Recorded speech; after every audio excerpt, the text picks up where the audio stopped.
What's going on, Star Wars fans? We are here.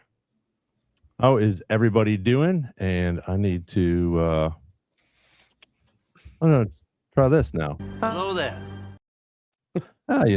Technology is amazing. But anyways, it is Wednesday night. Everybody's here. We got a really cool show tonight. We got review and predictions for 7 and 8, review for 5 and 6, Maul Shadow Lord. We got gazillion freaking trailers for the Mandalorian and Grogu. They're like popping out every day. We're getting a couple new scenes. We got a really cool scene from Jimmy Kimmel last night. So we're going to show that. It's actually a scene. We can definitely discuss that because I think there's some really cool things and a passenger in there that we need to discuss what's going on with that. So appreciate everybody being here. Of course, Zima's here, Jacob's here, Jarvo is here, Max is here. So we appreciate you guys all coming here. And how are you guys doing? Nick, Derek, and Mike, what's going on? Doing great. Man, any better I'd be mic'd. Oh. A deep cut for the fans. Well, I'm doing great. Look doing great. Austin, welcome, Austin. It's been a minute. Wolves back, baby. We're glad you're here. We're going to talk some Maul. 5 and 6. I'm actually going to go first on this. I know Mike talked a bunch about it, and the four of us have chatted a little bit about it the past few days here. So, Darth Plagueis lives. Appreciate you joining us. Thank you guys. Kyler, thank you. Everybody's jumping on. Love it. So, Maul 5 and 6. Honestly, 5, and I told Mike this, and I understand the build up, but I was a little disappointed, and I would give 5 a 7.5. It was still amazing, still liked it a lot, but I just thought that we could have used a little bit more action in it. One of my favorite things, though, that was in it was I gotta play this because I downloaded it just for this, because I just think it's awesome when you hear this sound, it's freaking cool.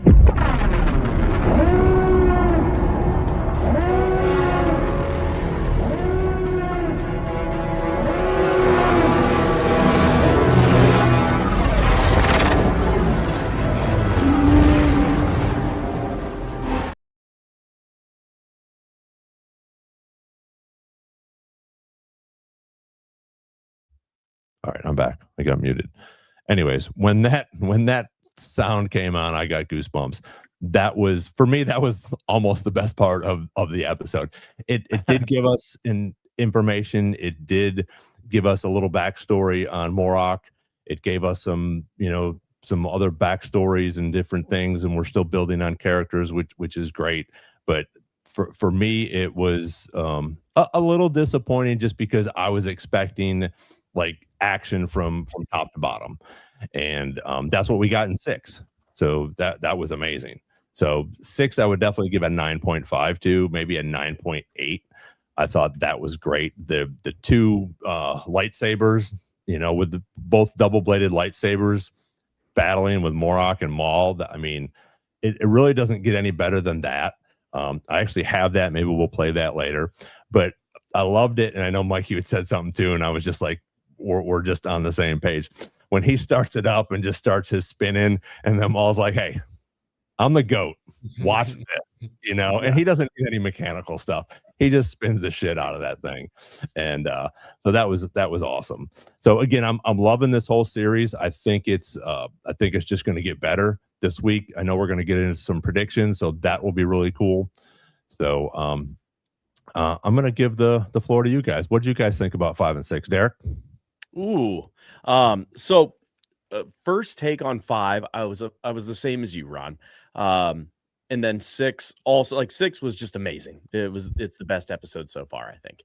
But then I rewatched it all the way through. So starting at episode 1 all the way to 6. and I had a very different opinion about 5. Because when you start watching it like that, almost as if it's a movie, it is the perfect calm down, but yet anticipation that a movie would have. And that's where I'm like, this was probably going to be a movie, or script wise, they wrote it like a movie and then they broke it up. So upon watching all of them, amazing. And then I went back and watched just 5 again, and I kind of felt the same way. I was kind of like, 5 was a little slow. But if you watch all of them in a line, 5 is perfect where it's placed. Yeah. Yeah, I just really didn't want to listen to what Derek had to say. Oh, Oh man! All because of that first Getting real comment. here, folks. We don't hold back here on Star Wars Jedi Chat. No, I had to go let my dog out actually, but I agree with him. Actually, I did hear most of what he said. Episode 5, I think it served its purpose, and its biggest purpose was reintroducing us to Marok. And I love me some Ahsoka season 1. It's like one of my favorite things of all time. Marok is like 10 billion times better in this show than he was in Ahsoka. Like, it's not even close. And they build him up as sort of like a scarier character, which is way cooler than what he was in Ahsoka. Ahsoka, he does nothing. Granted, he's probably like an undead version of himself. So that's, I guess, a little bit different. But he is so badass when he's introduced in that 5th episode. When he's fighting in that 6th episode, he is just all around awesome. So loved me some Marok this week. Did not expect him to be that good. And now I'm even more excited to get more of the Crow, because if they did that to Marok, what are they going to do with this Crow guy? Having said that, I actually liked episode 5 a lot more. Not more than 6. 6 is my favorite episode of the entire series, but a lot more than even you guys are, just because of that Marok stuff, but also all the stuff with, I guess, the Devon Izara and Master Iko Dio stuff. When they flee the train station and Master Iko Dio uses that muffler of his to take out the stormtroopers, like that is awesome. But then episode 6, cannot say enough good things about it. The lightsaber duels just continue to get better in this series. I don't know how. I mean, we haven't even gotten to the big battles yet, and we're still getting these incredible lightsaber sequences. I like that our heroes are now split up.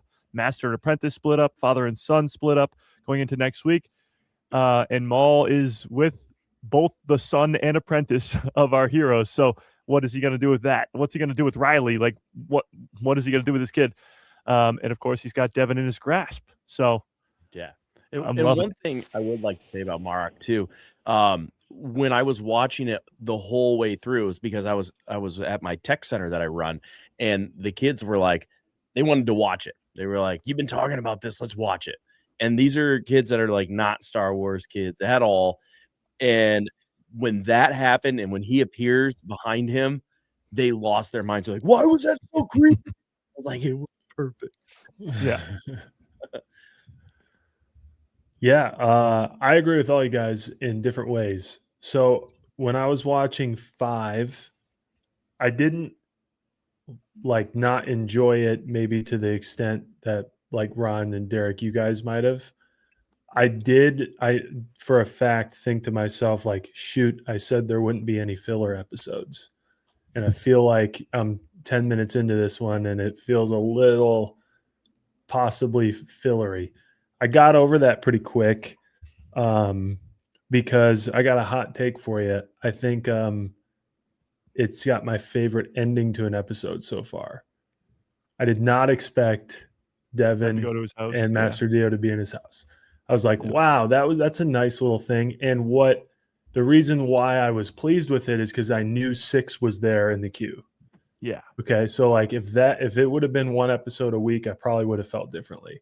So in this case, I'm kind of I'm liking, similar to Andor, this multiple episode release, knowing that they're kind of built, like Derek said, it's built for the entirety of the show, but they're releasing it in a way where they're built for each other. So like the fact that I love the ending of 5 was probably bolstered by the fact that I knew 6 was there, and then 6 was fantastic. Yeah. Right. Yeah. So Marok was great. I think some of the animation things we talked last week about the facial expressions. I think it's going to come out, if it hasn't already, that they motion captured the voice actors' faces, or just did some AI magic to it. But Marok, like having his armor gleam in some of these shots is like shit that kind of looks live action in a couple of the shots. Like, and he's creepy, like you all said, and he's much more of a threat than he was in Ahsoka, obviously. But more than that, this was the first time in like all of Inquisitor history that I've actually been interested in an Inquisitor. I have never, if personally, no offense to anybody who is, I have never once felt any anxiety for our characters with an Inquisitor. They're akin to like a better Stormtrooper to me mentally when I'm watching them. If Vader shows up, then I'm anxious, you know, like, and that's very underselling of Inquisitors. I know that's a mean thing to say, but seeing Marok in this was the first time where I was like, ooh, this is a problem, you know, for an Inquisitor, personally. So I'm interested to see what his deal is further. Maybe he doesn't have a deal, but he's talking to somebody at the end. I'm sure we'll talk about who we think that could be. And the Crow comes to back him up. So those two characters might have some, you know, conversations, might have some depth added to them that makes them even cooler. But so far, so good, in my opinion. Yeah. I'm gonna put up a poll here. The way this one works, you have to put 1 for love it, 2 for like it, 3 for it was okay, and 4 for not for me. So if you guys want to do it for you in there. No, look at that. Whoop, whoop, whoop. Look at you. Sorry, Mike, you're a little cut off there, but I can still see you. Yeah.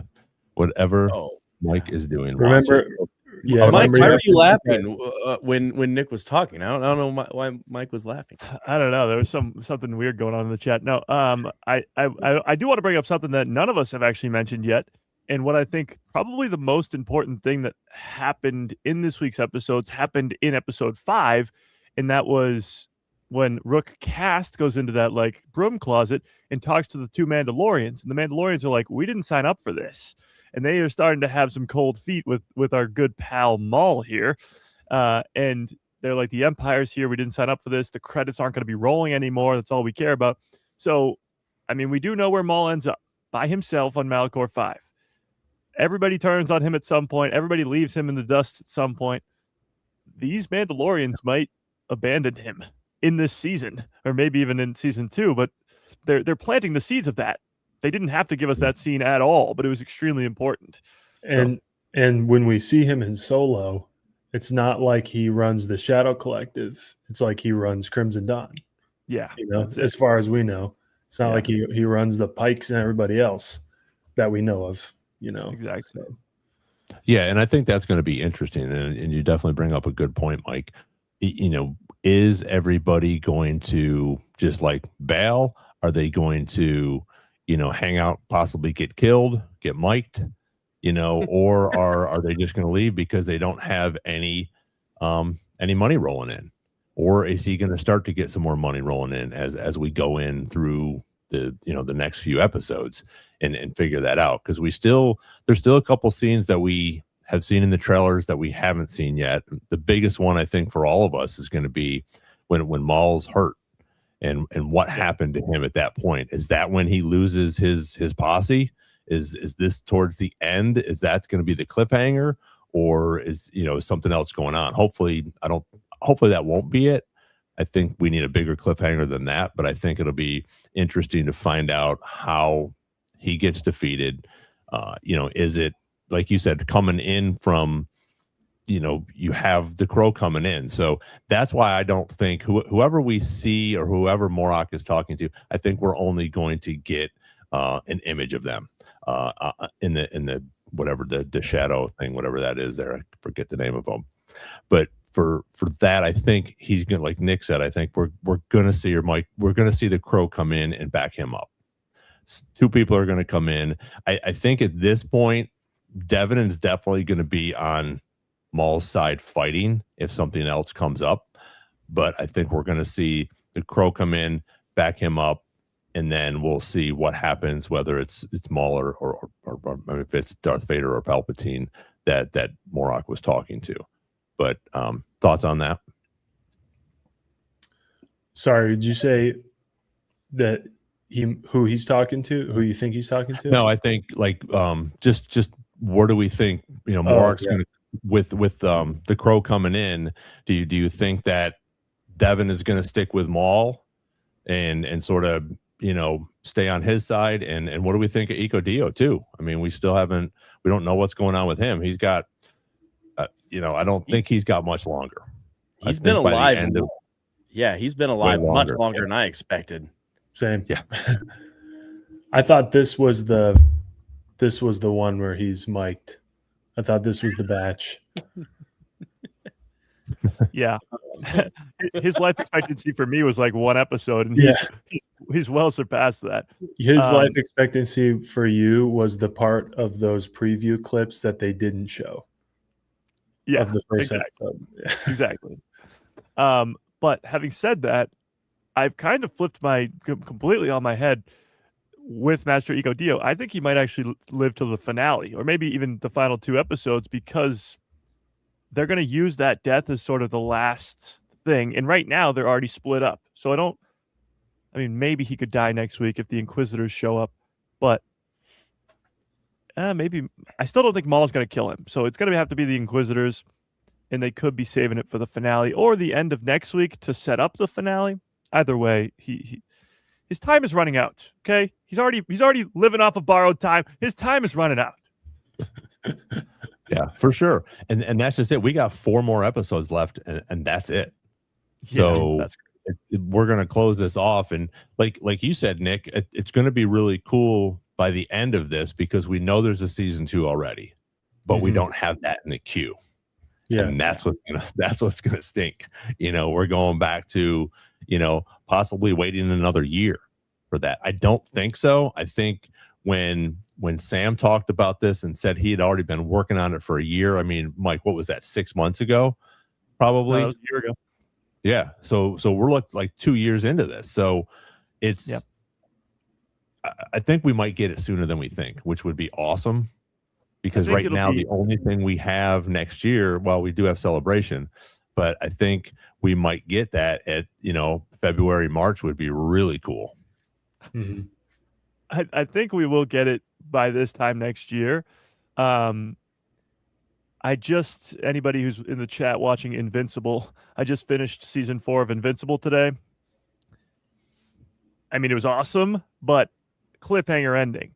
So I fully expect Maul Shadow Lord, because they greenlit the 2nd season, to have a cliffhanger ending. And I got a feeling that it's going to be like, oh my God, I have to wait a whole year for this. Like, people are going to be mad, like actually mad that they have to wait that long, because it's going to be that big of a cliffhanger. Now, it's probably going to be Vader related, as we all assume. But I think, we're going to have to be like the good old days of having to wait for things. Crazy. But the good thing is we have Mandalorian and Grogu popping up right around the corner after that, and then Ahsoka season 2, which is going to be phenomenal as well. Even though we haven't heard anything, I do think that we're going to get it probably by September, October, which would be fantastic. So a couple other people jumping in here. Please throw in your comments. Let us know what you thought about Maul, Shadow Lord 5 and 6. Anything else you got coming up, let us know. We do have a big announcement.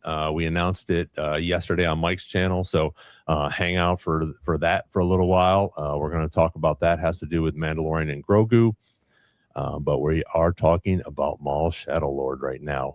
Predictions for or do we want to do a character first? Do we want to do predictions, or we want to do a character?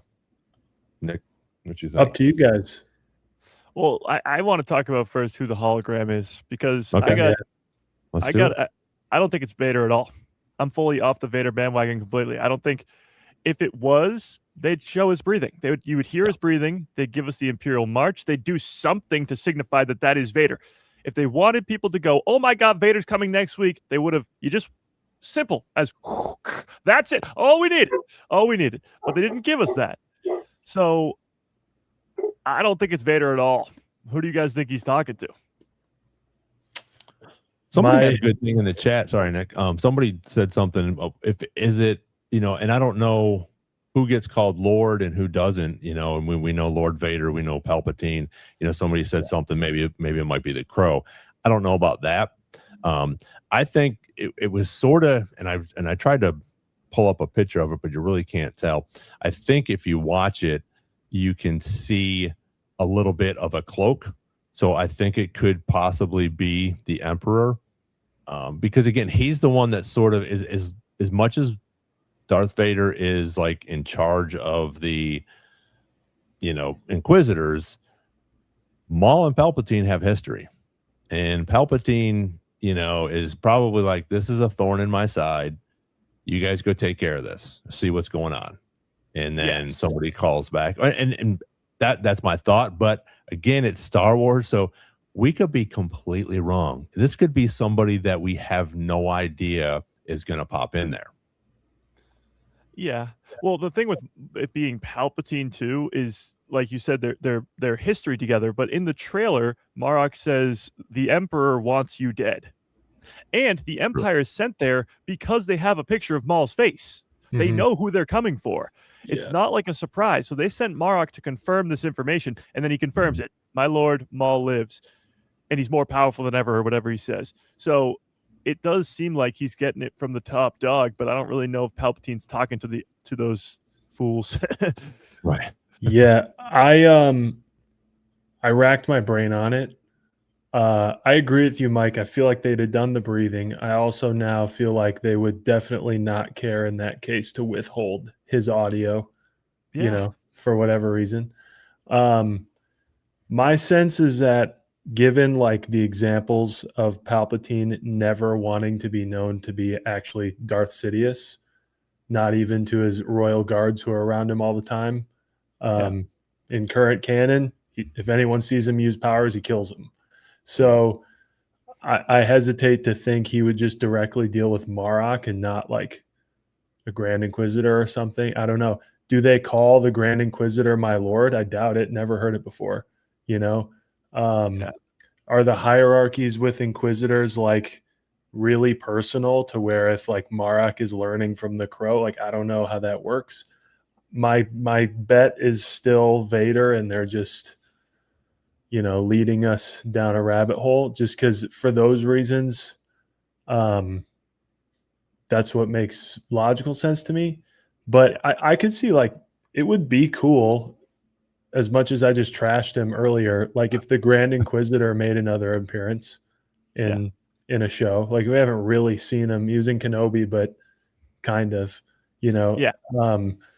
that would be cool. I just don't see him being called my lord by anyone unless he had just this massive power trip over people, at some point in his career. But I hesitate to believe that Marok would like be that tight with Palpatine to be calling him like as if he's a Sith higher up, which people don't know. And but I don't know. I feel like there's a lot of different opinions on that too. And maybe this is the show where we find out. But I do agree with you guys that I think Palpatine is going to be vastly more concerned with Maul than he was, say, with Kenobi by the end of Kenobi, where he's like, leave him alone, I don't care. So I think he genuinely does not view stray Jedi as a threat, to him. They're a threat to like, they're annoying and he hates them, wants to root them out. But I do think he views Maul as a threat, like a very real threat. He's the one who trained him and gets it. What's going on over there, Mike? Something on my screen. Oh, there you go. Isn't Marok the first brother? I don't know. Yes. Yes. I believe so. So I'm saying it has to be Palpatine. Yeah. It can't be anyone else. First brother reports to Palpatine. That would make sense. Now, going to the Grand Inquisitor side of it, Lucasfilm themselves actually confirmed that in the first draft, it was supposed to be the Grand Inquisitor, and they said it changed in the second draft. Now, Well, actually, they technically worded it as you would have seen the Grand Inquisitor at the end of episode 6 in the first draft, and they changed it in the second draft. So maybe you didn't see him, and they're trying to play like coy with that. But I think they probably went with the Grand Inquisitor, and then they went, let's go bigger. And then they were like, let's go Palpatine or Vader, instead of letting people, just wait around for him. I will agree with you, Nick. As you were saying earlier, the Inquisitors haven't really impressed you ever. I agree, except for the Grand Inquisitor in Rebels Season 1. Because the rest of the Inquisitors for the rest of Rebels are not that great. Ahsoka just messes with them. It's whatever. But the Grand Inquisitor in Season 1, because Kanan's not that powerful, because Ezra's not powerful, he messes them up, and he's pretty good. But other than that, I agree with you. The rest of the Inquisitors have not been portrayed well in Star Wars thus far until Marok shows up on screen. So if we get more of that with other Inquisitors, that'd be nice. I disagree. They were portrayed very well in Fallen Order. Oh, the Jedi games. True. Yeah, you're absolutely True. right. Yeah. Yeah. I forgot about the video games. Really, really well. But I think video that's games. what makes their on-screen performance like Weaker. a little bit of a bummer, because they are such a threat in the game. Like it feels different, and they're genuinely should seem like a threat in like the comics and stuff. Like they seem unhinged, and in Fallen Order they're kind of scary, or They're very Survivor. scary, and the storyline is amazing. Yeah. Well, So, and that's what I love about this, because all 4 of us have different things, and Derek, you brought that up. We forgot about that. So I love that we are all able to put our 2 cents in and be able to bring different things up like that, and that's what's cool about this. Yeah. And going back to what Nick said too, like it could still be Vader, this hologram, but they just didn't want to show us the breathing for some reason. And maybe it's just they're like, hey, let's just make them speculate for a whole week, and then they'll be like, oh yeah, it's Vader. Obviously, duh. But like they just didn't want to tell us to make us, go crazy about it as we usually do. Yeah, I definitely think that's going to be, I would guess it has to pretty much be and I think that's why 7 and 8, sorry, I just keep stopping talking. 7 and 8 are going to be awesome, because I think we're going to have to get who that is pretty much right away in 7. We're going to have to see who that is. Actually, Is there a world where we won't get it at all yes, I actually agree with that. I think you won't get it until the finale, because when they actually show up? yes, they'll be like, Okay. Marok, the Crow will show up, get his epic entrance like we've seen in one of the trailers. He has this cool entrance. He'll show up, and Marok will be like, ha, reinforcements, got him. And then we still won't figure out who that is. And that's why maybe, again, they didn't give us the breathing, because they want to make you think for weeks and weeks and weeks, who could that be? Imagine if they don't tell us for the whole season and you have to wait till season 2. That would be even more crazy. But Well, I actually disagree. I don't think it'll be right away tell us. I think it'll be make them wait. Well, I think it's also like, imagine you're out of the what was the number, 4.1 million people who watched it in the first couple days. Out of that number, I don't think there's a ton of like casual fans, but imagine a world where you're watching it and he talks to a hologram, you don't know who it is, and then you get this like super dramatic entrance of the Crow. Who, whether you've seen Tales or not, wouldn't know who that is. We don't even really know who that is. Yeah. And it's super badass, and they have these awesome fights, and that's maybe that hologram goes out of sight, out of mind until whoever that is actually shows up later on in the last episode. I think Vader's appearance, or I guess introduction in the show, is going to be like Maul and the others are winning. It seems like they're going to win the day. And then Vader shows up and just starts destroying everybody. So it's going to be like light at the end of the tunnel, and then just darkness of Vader, because they always give him a great entrance in Kenobi, in Rogue One, and in the Jedi games and everything. So this is going to be I think the cherry on top for Vader entrances. Mm-hmm. And we do have a poll going right now of who you think it's going to be. So make sure if you haven't answered the poll, you do so. And if you don't, you might get mic'd. Where is it? It's not on there. It's going to be on in the chat where it belongs. Yeah, you're right. You're right. Hands off. This is just a widget for me on the new the StreamYard. So that's what I'm able to do. Yeah. Derek's the tech guy, so he gets to do the cool one. Got it. Again, I kind of feel like Artist yours looked a Corbin lot cooler. Should we throw up our definitive answer? I think we threw out a lot of things. Should we throw up our definitive answers right now? Yes, let's do it. Yeah. Derek, Palpatine. Mike. Cal Kestis. No, Damn it! I was gonna say it. I'm still sticking with Vader, even though the no breathing thing, I think it's just to throw us off. I'm still with Vader. It's a Ron? No trap. Palpatine. Yeah. I So think that it's means- Vader 2 with a. I think it's Vader 2 with a misdirect to the crow. I'll throw that out there. Go Okay. ahead, Ron. I think it's Palpatine or somebody different. I don't think it's an Inquisitor or Vader. I think Mike referred to that earlier. I think if we get Vader, it's going to be an epic, type of fighting, and all of a sudden it just like we turn and the music plays, and, and he's either standing there or was Mike. You watched. I mean, we all know, but watching Rogue One when Krennic's standing there and in his palace and the door just starts to open and you see the shadow of Vader there and in Rogue One, it's so epic, I mean, and yes, when at the end and all that stuff, but I think it's so cool when he's at his palace and the door is opening up and you see Vader, and that's what we're going to get. I think if Vader comes in this year, in this season, it's going to be cool. But I think it could be Palpatine that they are talking to, or he's Moroc's sort of letting him know, and then he's going to sort of dispatch like the Crow or somebody else to go along. But I'm also under the impression that it could be somebody that none of us are expecting, which could be sort of cool too.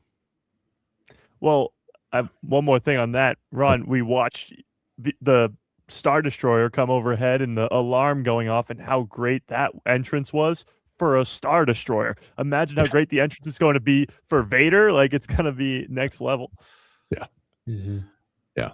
But yeah, I agree with you about the not finding out, but I also think that we might, sort of find out right away, because I think they're going to tease it to people.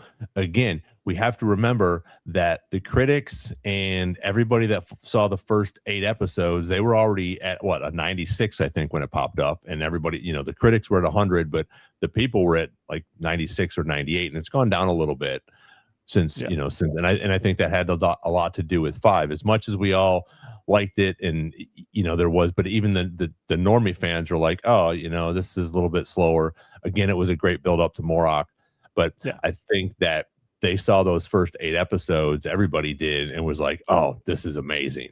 So 7 and 8, I think, are just going to continue to build off of 6, and then 9 and 10, I think, is just going to blow everybody's mind. So it should be fun the next couple of weeks to find out about that. Yeah. I do have to give a shout out to Clan Mandalorian. If you haven't seen it already, Mike was on there last week. I've actually been invited to come on. I think it's May 3rd, so the day before the last episode. So we'll do some predictions for that. But if you haven't checked him out yet, go check him out. And I think it's John is his partner. Is that right, Mike?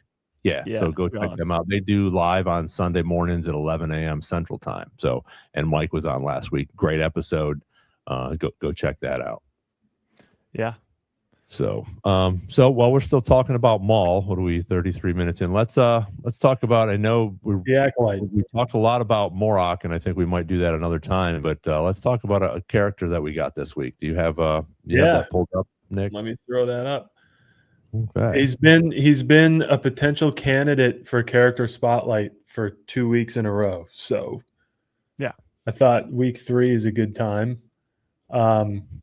There were some other characters in contention, but I feel like Ron and I decided we were going to get more from them later. So here we go. We have 6 episodes of Brandon Lawson and his exploits in Maul.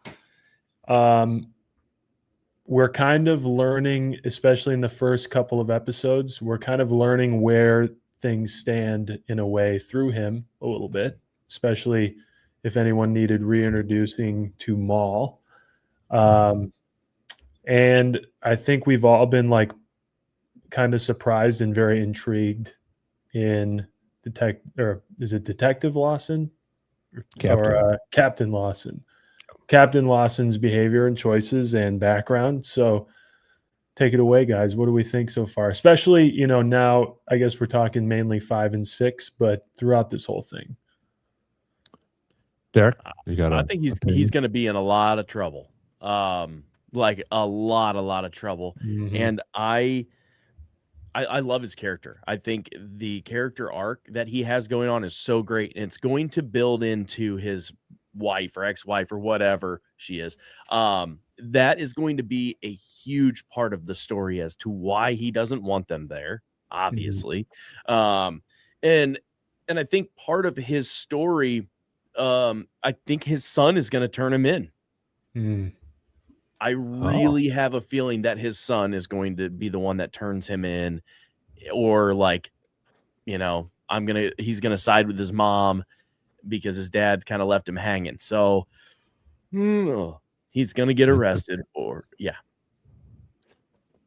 I don't know. I think he'll probably continue to sort of skirt around in the shadows with everybody because they already brought him in, they already interrogated him, and I want to get into that in a minute.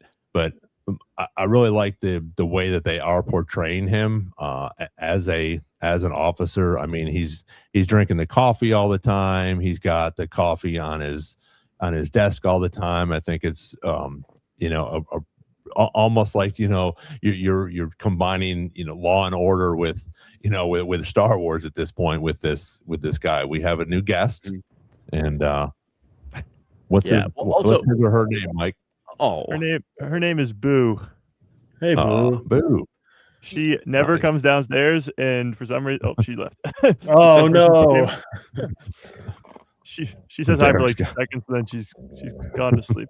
This is Darth Oh, Molly. here we go. Boo is not like that. That's no. Here, come here, Molly. There's Darth like Molly. half a second late. Yeah, this is Darth Molly. Nice. Yeah. Awesome. Oh, look at that. Yeah, Nick, she's go a good pick up one. your dog. Go get your dogs. Everybody get your dog break. Nick's I don't think he's dog gonna is like huge. Yeah, he's a big Ron, dog, can you isn't he? pull up that picture again that you had? Yeah. The calf desk? or Yeah, look at the picture on his computer. mm-hmm. Yeah. Yeah, he's still There. and we don't know, like you said, Derek, we don't know if he's divorced or separated or what at this point. She's not there, obviously. We did see her this week, not for very long. And that's another thing I wanted to bring up too. I'm glad you said that, because when we see her talking to is it Ryder? Riley, the son, she's talking and then and she does one of these and she's like, all right, I gotta go. So that was sort of interesting. I thought that she, I mean, yeah, she's at work, but again, if any of us are at work and you're talking to your kid for some reason, most of the time your boss is going to be like, okay, go ahead, talk to your kid, take care of your family, what you need to do, but then come back to work. So I thought that was sort of interesting. We don't know what she does yet, and I don't think that Brander didn't want the Empire there because of her. I think he just knows how shitty the Empire can be when they pull up. So I thought that was interesting with what they did with her character. Yeah. And Brander Lawson obviously has like a conscience, especially while he's doing his work. It's not just like no Empire because we like crime and Janix. He just understands kind of like the ecosystem of the bigger picture. And that might be why he doesn't like the Empire. And that would certainly be good enough for me. But I wonder if whatever situation him and his girlfriend, I'm just going to say it out here, who owns the club, whatever situation they got in, I wouldn't be surprised if the Empire is the reason that he almost died, depending on, how long ago that was or whatever that was. It could be the issue between him and his wife. I don't know. But I do think it's possible we learn that Brander has firsthand experience with how shitty the Empire is, rather than just like knowing about it or hearing about it and having a contrarian opinion.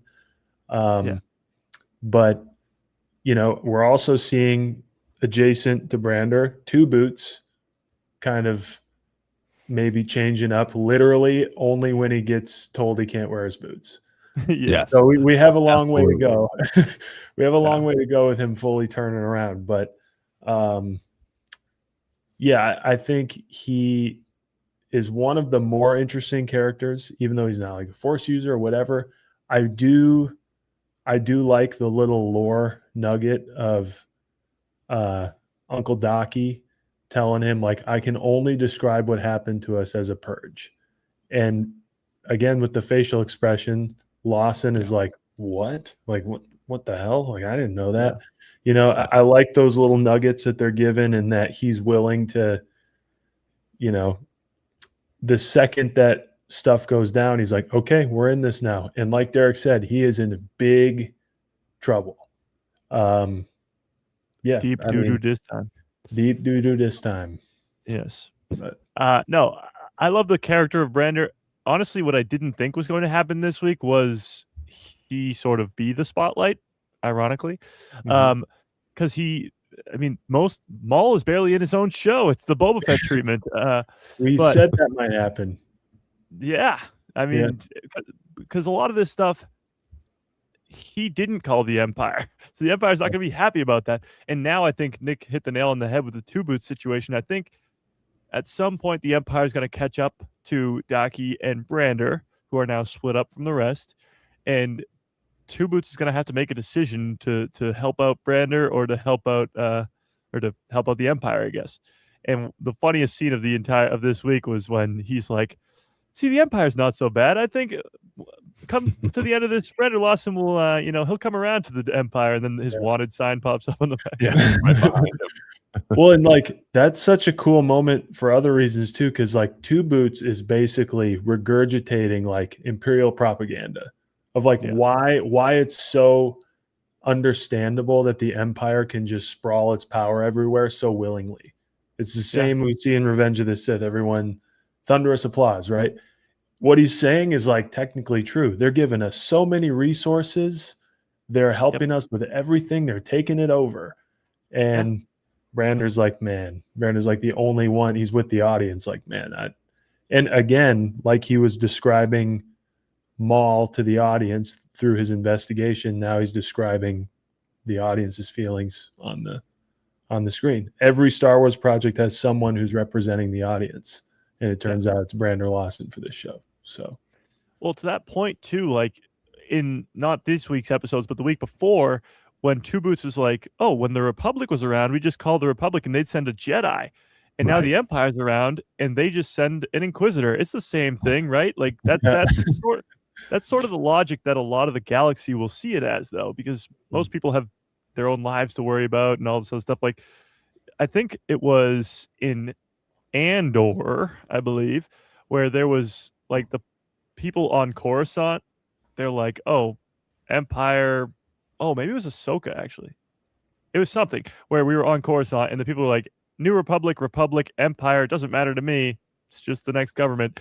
I think that's kind of Mando 3. Oh, that's what it was. With Pershing's episode. Yes. So that's sort of what probably 90% of the galaxy feels. Because it doesn't matter. There's so many different governments coming in and out of power. Like, it does not affect their lives in the slightest.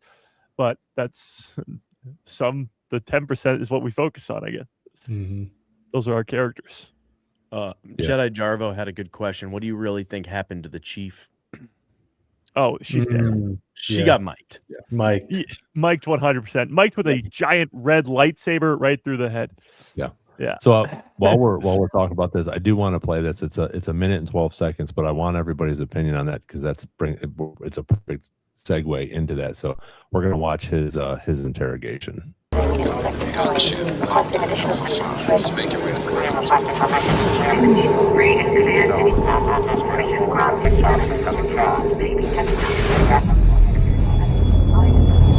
Captain.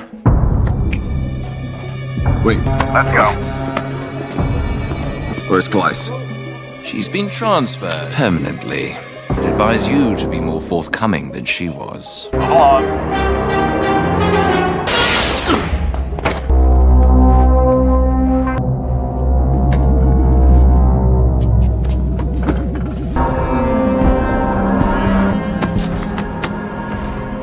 me everything. walk into an ambush. Most of my team didn't make it out. You survived. Lucky me.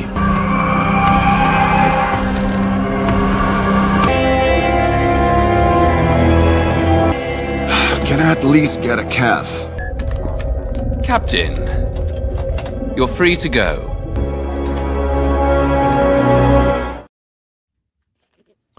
Do Ooh, you it makes me think? shudder? Ooh.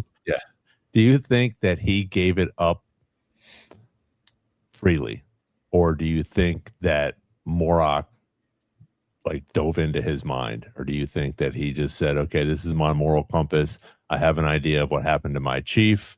I'm just going to go ahead and tell you what I think." I think he gave it to him because I think he knows nobody's going to be there. Right. Yeah, Like I think he'll go there and see a carcass of a battle, and that's about all he'll find. Yeah.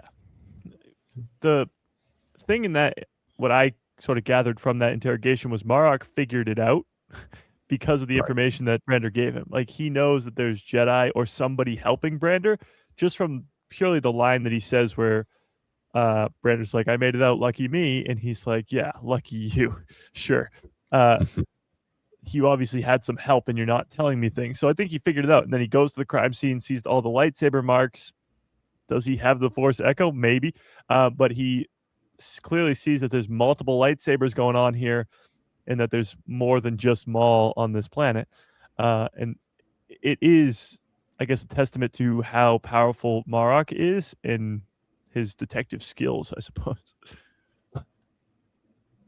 Well, and that was my thing. I wasn't sure, but that makes a good point where, yeah, he probably told him he knew nobody was going to be there, and I think he can feel that through the Force, just from the voices or whatever was in the background. Even with the closed captions, it wasn't really anything saying. It wasn't, there wasn't any communication, but he could feel it. And I think similar to like Ahsoka does when in season 1, when she's there and she picks up the half, one half of the map, she can feel sort of what went on with Sabine. I think that Morok does have that because all of the Inquisitors were former Jedi, correct? So some of them are going to have different powers along with their fighting skills. So I think, and that's when he figured it out. But yeah, that's also a good point, Mike, when you said, yeah, sure you did. Well, obviously you as just a beat cop or a captain or whatever are not going to walk away from Maul. Yeah. So you had to have some help.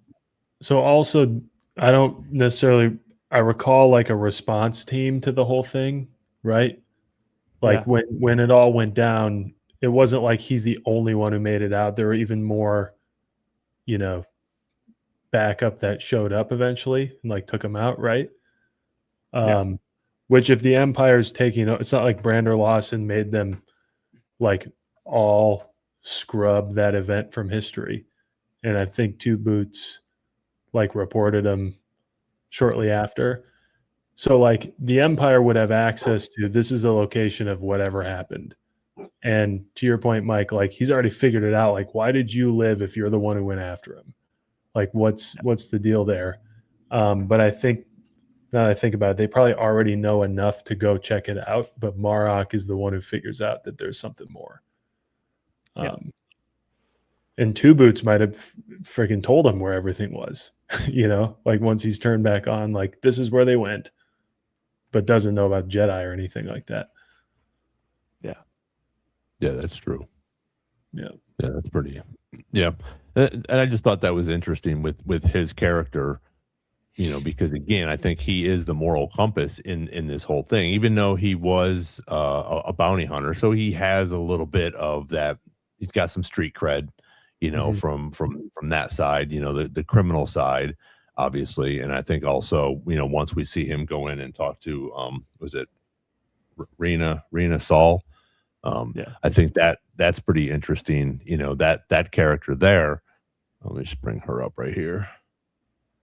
I think that was a pretty cool scene because he has to have some sort of information that he can't get. So he goes to her. she knows about Maul, and she gives him that information, who he was and what happened, and now obviously he's back. So I thought that was pretty interesting, to have that connection as well, which I thought was going to be a piece in this. When the first comic book came out, that's one of the first things that they said, that he was a bounty hunter, and now he's turned to this side. So he does have some morals. He wants to be police. He's got his family life, but also he did have some bad times, or some underground stuff that he knows, and she's able to help him with that. And I think she got away, didn't she? I know that they came into her place, but he saw her on the camera, kick their ass, and then bolt out of there. I don't know. I don't think she's making it out of that alive. She punches a stormtrooper in the face, and then she's getting shot at from some other people. I don't know. That seems like an unsurvivable thing. Or she'll get arrested, maybe. I don't know. I could see her maybe getting out because she knows, that's her place. She would know where to go. And that could be Lawson and Uncle Docky's ticket to safety, if they have one. I do think, I agree with Derek. I think they're going to get caught, but they're definitely going to get caught. Like that's just going to happen. Yeah. So, all right, I got to mention. Go ahead. This is very unrelated to Maul, but I have to mention it because it was just sent my way. The Acolyte. Man, we made it a long time. 51 minutes. Look at us. Growth. This is actually crazy. The Acolyte has reemerged on Disney Plus's top 10 TV shows right now, and it sits at number 9. What? Wow. That's awesome. I would like to say that's because of us. Yeah. Almost 2 years after it ended, it is now, surprisingly, to say the least, hit the top 10. Look what we did. Look at the world we made. Well, what I think is happening, honestly, in all seriousness, is number one is Maul. Number one is Maul Shadowlord. So people just want more villain perspective Star Wars content. And that's the Acolyte from, I guess, she becomes the villain. The main character becomes the villain. She becomes the Acolyte. And there's a ton of lightsaber duels, and that's what we're getting in Maul, and that's what people want, and a lot of great lightsaber duels. So I think people are just going, I want more Maul while I wait for Maul, so let me watch the Acolyte. And it puts it at number 9 in the top 10. So is that top 10 of Star Wars or top 10 of all Disney? All of Disney Plus. Nice. Damn. Kind of a random, I guess it's not random with Maul being out, but Yeah, because it'd be much less impressive if it was just Star Wars. Yeah. I would have thought like the Bad Batch or something like, animated. Also animated. No. But yeah. Interesting. It's been almost 2 years since that show came out. That's crazy. Yeah. Got it. Got him. Mr. Miyagi over here. If you didn't think so, we are live, and Nick is killing bugs in his flying around. We've got dogs running in. It's madness in here. Since we're off topic a little bit, I'd be interested. Does it show the rest of the other 9?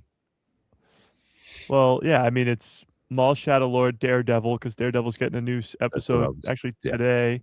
Malcolm in the Middle, the Testaments. I don't even know what that is. Secret of the Bees. Oh, it's a Discovery thing. Mm-hmm. Great documentary. I love it. A kids show, Little Margot. Another kids show, Perfect Crown. I don't know. Oh, that's on Hulu. So I guess it's Hulu and Disney Plus. R.J. Decker. Don't know what that is. And American Idol are the other ones in there. Interesting. Yeah, that's because that's what I was wondering what Daredevil was, because I just watched the newest episode. Number 2. Yeah, it's pretty good if you guys haven't checked it out. So I'm an episode behind. Yeah. Are you? Yeah. I think, like I said, I looked and it was out, so I was like, oh, I need to watch it. So, what's Oh, go ahead. No, go ahead. What were you gonna say? I was done. I was just saying, what's the chat saying? What's going on in the chat? I feel like we haven't. Chat says Acolyte 2. Acolyte 2. Acolyte 2. We don't need an Acolyte 2. I think we just need an expansion of a couple of the characters. Yeah, Chimera. That's yeah. it. Well, and no, there's one other character. You have to, our Plagueis. Yeah. yeah, you Well, have to. that comes with Chimera. I want a series where Kiadi Mundi presents his birth certificate to the camera. Would that just be like? Would that just be like an hour-long episode of him like trying to find it or something? It needs what is it, that movie, The Benchwarmers, where he's like, I'm 12. I am 137. With crayon. Yeah. That'd be awesome. That'd be so good. I'm Caddy back. Mooney's birthday. Well, honestly, and to not go all crazy over here, but a Plagueis show would serve the purpose. You could watch Plagueis in the first scene if you want. Hopefully not. I want more Manny Jacinto in Star Wars, but maybe in the first episode, him, I was gonna say kill him, but I don't want to kill him. Have a cup of tea with Chimera or something, and then maybe his head gets chopped off because of the tea. I don't know. But you gotta give an end to that story. Star Wars is a place where you can't have open ends. Maybe those open ends can last for 7 years, 10 years, 20 years, 40 years, but there has to be an closure to that story. I need closure. Yeah, and the sooner the better, because if the actors get old, I think you guys are spot on that it would be something else, but it would continue that time. Yeah. I mean, I honestly I wouldn't be surprised to find out, because the Acolyte was slated for a long time, didn't have a name, but it was on the books for a long time, and they went through a lot to build up the High Republic era, and I would like to think there was at least an option to someday do in that era what they're doing with the Mandoverse, multiple properties that kind of run alongside each other. So I think the way for them to bring it back and not freak people out is to have it be something else, but it's still Chimera. It's still, that story, but in a different direction, involving more things that aren't just their story, because everyone in that story is basically dead or missing. So I also want to see more of that senator. Here's one of my favorite parts of that, because he's spot on, and I want to know, we need James Luceno to write it, all of the intricate workings of what Plagueis is doing, what the Republic's doing, that sort of thing. I don't know if he's ever screenwritten before, but we can. Good. What do we got? Do you want to act like? Yeah. I figured this would get everybody, talking a little bit, because we have some in a world where we got 2 episodes of Maul this week. We're getting Mando in 30 days. We're talking about the Acolyte. I know. That's okay. Speaking of Mando, don't we have a little clip? Ooh. Yes, we have a bunch of clips actually. So I woke up. I do. I woke up this morning into 10 different trailers. I mean, they just keep coming out. Yeah. Let's see which ones. So I have 1, 2, 3, 4. Yeah, I have 4 new ones. So a couple of the short, so they're going to be horizontal, and then the other ones will fill up the whole screen. But so I'll take the poll down. I just thought that was fun to see if anybody was going to do that. So we got it's 3-1. We got 20 people on. Oh, we got 16, but I thought it was sort of cool. We have just talking about the Acolyte is awesome, I think. So it's really cool that it's number 9 now. Let's go back here. For anybody that was asking, I just put the link as to where that is found. Flixpatrol.com. Nice. All right, here we go. We'll do this. This one's only 16 seconds. This is a newer one. I think just came out a few hours ago.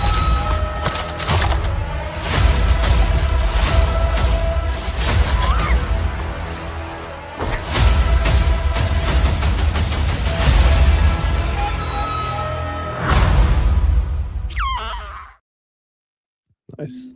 Speaking of his little macaroons. His macaroons are going to be popular. Yeah. Oh yeah.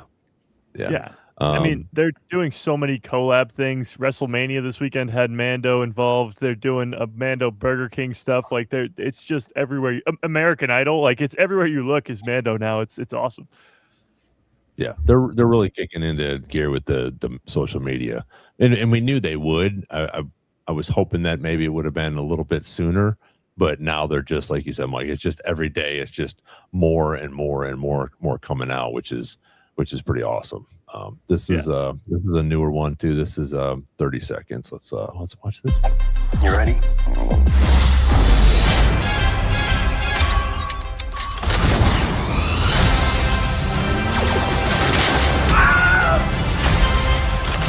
Are you scared? You should be. The Empire will keep coming for us. So do we run or do we fight? I like this kid. The Mandalorian and Grogu. In theaters May 22nd. Get tickets now. I love when Zep says that because it's such a throwback to Rebels when he finally likes Ezra, and that's pretty cool. Wilhelm screaming all. The Wilhelm scream was great. A stormtrooper on fire. The coolest part of this is, you're gonna get so much just Din Djarin killing so many stormtroopers. I think the opening scene of the movie is going to be that, just him being all badass, but they're not pulling any punches. If you watch some of the interviews with Jon Favreau this week, he's just saying how with the show they had a couple 6 months to make this season. Now they've had 3 years to do this movie with a budget that's way bigger, and they've had the time to do what they want with new sets, with practical sets, with all this other upgrades on upgrades on upgrades. And I'm like, oh my god, I'm rewatching Mando season 1 right now. I'm like, Mando season 1 is so freaking good. I know it's been a while since a lot of people have watched it, I'm sure, but go back and watch it before the movie comes out because it's even better than you remember it being. And you're watching that going, what are they going to do with a bigger budget, practical sets, and all this crazy stuff that they've been talking about? It's going to be awesome. Yeah. Well, in the interview that he has, one of them is how he talks about how, he felt when he was a kid. And I think that's cool. Like they're doing the stop animation and they're doing, like you said, the practical set. So you're not just going to use the volume all the time, which I think is fantastic. And you really can't tell, but once you're immersed in these sets, you're able to just, and especially when it's going to be on the big screen, it's going to be in IMAX. It's just going to be incredible. And I think that when it comes out, it's just going to be so fun for all of us to go watch it. And that the action is just going to be nonstop. Just like, when people went and saw the first, they let people see the first 20 minutes of it. And I don't think there was a bad review that I saw anywhere or anything that anybody was talking how, it's going to be okay, or they did this or they did that. It's just Mando kicking ass and taking names on stormtroopers and micing a couple people in the beginning. So it's cool. This one is cute. It's 44 seconds. I wish I could have found a bigger screen for it, but it's still like the short form, but this is pretty cool. Excuse me! Grogu, we talk about honesty. Who reached out about the movie first? You were cast before me, and you were the reason I said yes. Who eats more snacks? You wish. You wish. Who's the messiest? Who takes more naps? I like a nap, but yeah, go ahead. You got this one. Good. Honest boy. Who's a better pilot? I'm waiting. Excuse me! Grogu, we talk about honesty. Thank you. You have learned well, my son. Last one. Who's more protective? Equal?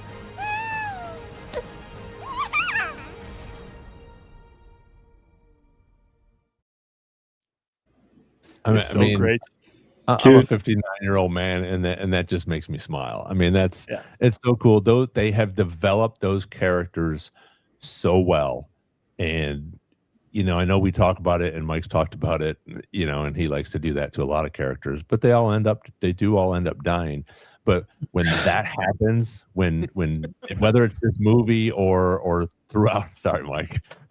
No, I just don't know what you're talking. I don't know what you're referring to here, Ron. We've really been milking that one.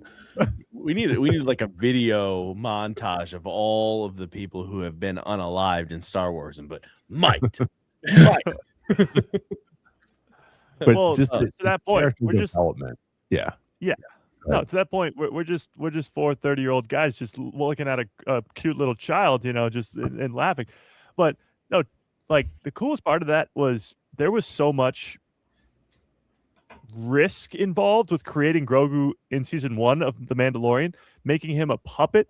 That was a huge risk, and now it's paid off big time. Obviously, Grogu's everywhere, but it's paid off even more because with the promotional material and all this stuff where Grogu is at events, like he can physically be there because these puppets are just so next level and they're so evolved. Like Grogu's like a living thing now because of just the way that they've been able to make him come to life.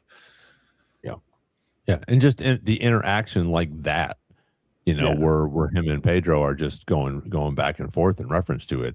It's just so cool that they're able to do that, and that I think also the chemistry between the two of them, whether it's obviously it's Pedro as an actor, which we all know he's fantastic in all the things that he does, and Fantastic Four and Mandalorian and some of the other things that he's been in recently.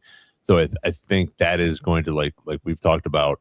All of us, I think, when that does happen and they're not a duo anymore, it's going to be an interesting scenario to see what happens and how people feel about that, and then what happens to Grogu after that. Because the story of the Mandalorian and Grogu going to just Grogu is going to be interesting. I think, and it's is like we've talked about before, and I know Derek would love this, but does he turn to the dark side? Does he go bad and just start effing up people because you just killed my dad, and where do we go from there? Which I think will probably be in one of the Filoni movies, but I think that's going to be pretty incredible once that gets done. And they've talked about this being some sort of what's the word, Mike? Something changing for this movie. Franchise changing. Yeah, franchise changing. So that'll be. You don't throw those words around. You don't just throw those words around. Yeah. So right, the my last time is one is actually. Go ahead. Oh, go ahead. Sorry, My no, time no, is coming near, because and I'm not going to be here next week because I will be. Where am I going to be, fellas? You are going to be in Disneyland. I will be in California at Galaxy's Edge next week, checking out all of the new timeline and all of the amazing snacks at the Star Wars After Dark party. Well, before you get out of here, Derek, because I just saw this too. There's a timer right now online. I don't know where exactly, but there's a timer that's counting down to tomorrow at 3 p.m. For an announcement for. Walt Disney World is teasing an incoming transmission announcement at 3 p.m. Eastern Standard Time tomorrow that will tie to the new mission featuring the Mandalorian and Grogu for the Millennium Falcon Smuggler Run, officially set to debut on May 22nd. So tomorrow at 3, there's a big announcement happening for that ride. Maybe a trailer drop for it, possibly.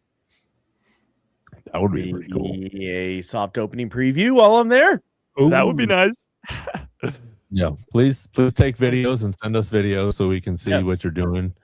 I will, and I will eat all the food and get all the amazing merch and be poor, more poor than I already am.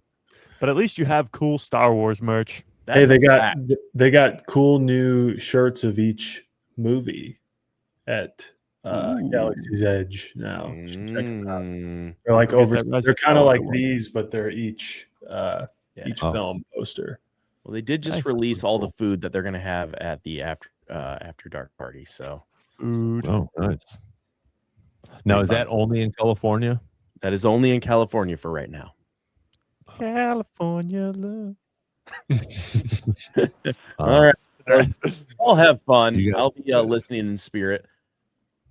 All right. Well, thank you, and have fun. Be safe next week. And yes, please take videos and send videos. And may the force be with you, Derek. Absolutely. Have fun, Derek. Everybody in the chat, yell at Derek and tell him to bring us with him. Yeah, please pay for us to go.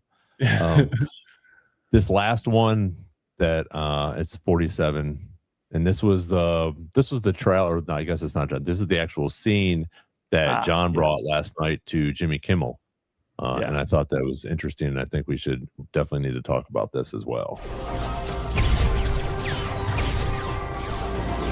Grogu, go to the control panel. Remember the buttons I told you never to touch? I'm gonna need you to touch them. Look for the ignition relay cutoff. It's next to the fuel differential readout, which is between the pump compression gauge and the primary reserve No! Don't touch the missile battery switch. That's why there's a safety guard on it. Do you see the fuel readout display? Remember I showed you that one? It's on the other side of the manual control surface calibration. I don't think he knows what he's doing.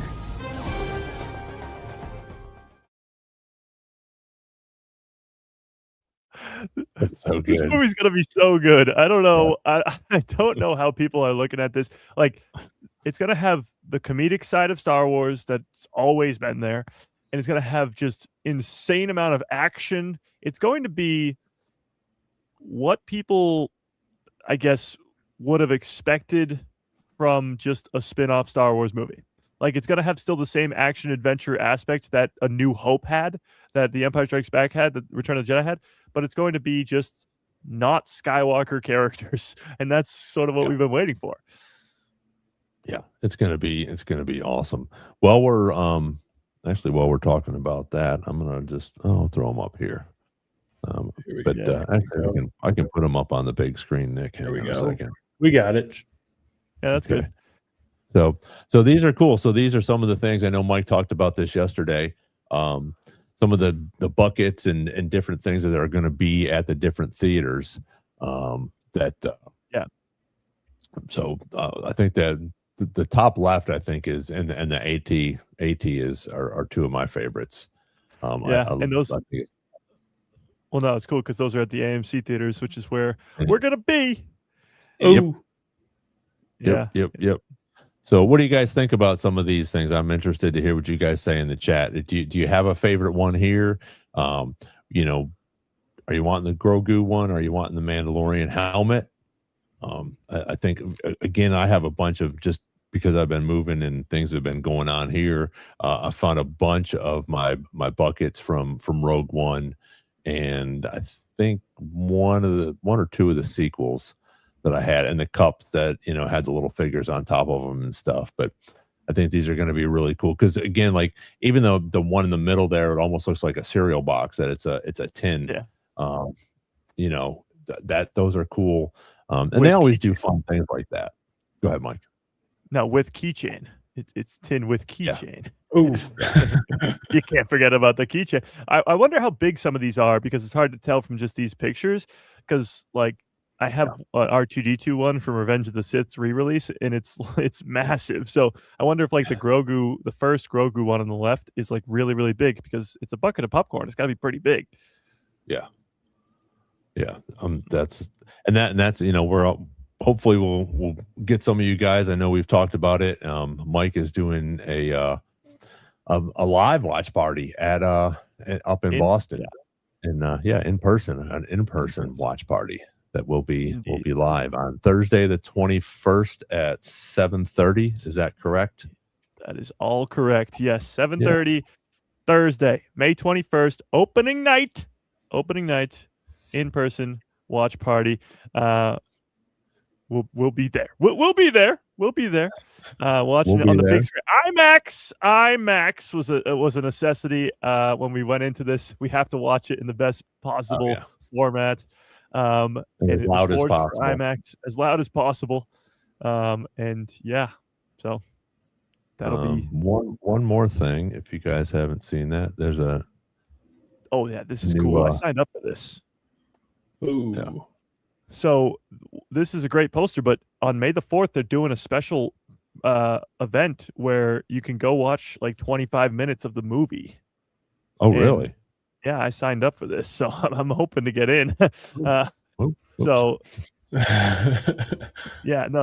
pretty crazy that they're doing that. That's fun. Anybody? I don't think anybody's on it. Well, actually, Jacob's here, and I don't know if Tim's still here, but Nick and I will be doing a podcast live, hopefully at the same bar that we did last year. If everyone remembers, maybe we'll go to maybe we'll go afterward and see if we can watch 25 minutes of Mandalorian and Grogu. That would be freaking cool. That'd be pretty cool. That'd be cool. But yeah, if you're in Nashville. But speaking of Mandalorian and Grogu and the live watch party, in-person watch party, Mike has a bunch of tickets, and if you can make it to Boston, which would be awesome, Nick and I are planning on trying to get up there and do that. I've already got my flight, so we're going to go up there and see that. Hopefully some of you guys can get up there. And we've also decided, Mike and I are going to pay for 2 people in the U.S. to fly up to Boston and watch it with us. So please continue. You have to be subscribed to our channel and Mike's channel, which I think pretty much everybody on here is. If you're not, go over and subscribe to Mike's channel tonight. He's on Thursdays, Saturdays, and Tuesdays at 2 p.m. Eastern time. A guy who loves Star Wars. So, but yeah, we're gonna have a lottery, or we're not sure how we're gonna do this, but get a hold of one of us or both of us. I think, Mike, you're on pretty much all platforms as a guy who loves Star Wars. I'm on all platforms as Star Wars Jedi Chat.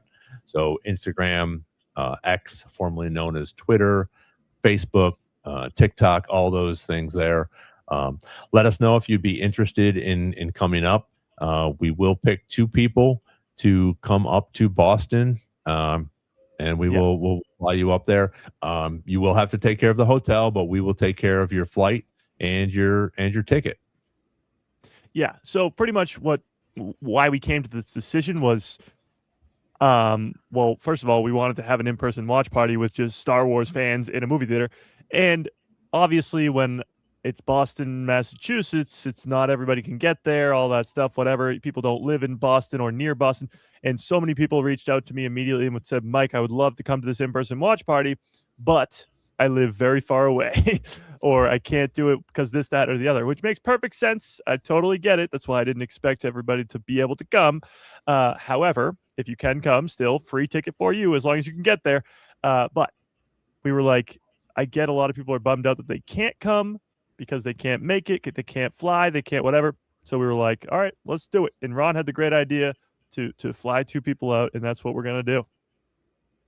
Yeah. So it'll be fun. I think, obviously everybody wants to see it. So, and afterwards, obviously we'll do, Mike will have a breakdown and all that fun stuff that'll, shoot, it's going to be that'll be a long breakdown, but and again, if you can come up for the day, awesome. Whether you're driving or flying, we know that everybody can't be up there, but yeah, we wanted to do this because you guys are here every week, listening to the 4 of us talk. You're there every week listening to Mike talk about Star Wars. Everybody on here is positive. Maybe some of the things that we talk about aren't your favorite shows or things like that, but there's no negativity here. And I almost did a short the other day. It was like, listen, if you're a Star Wars fan and you're sick of the politics and the negativity, come on over to a guy who loves Star Wars and Star Wars Jedi Chat and listen to, because there is so much. I hate to click on some of these because I do like some of these content creators and they have a lot of cool things to talk about and do different things. But when they start bringing politics into it or just start literally shitting on Star Wars, I'm like, no, I'm not going to listen to you anymore, because that's not what this is about. If you want to go try to make some money because you want to hate on Star Wars or whatever the case may be, or because now you have a big platform, you think that you can talk politics. That's not what this is about.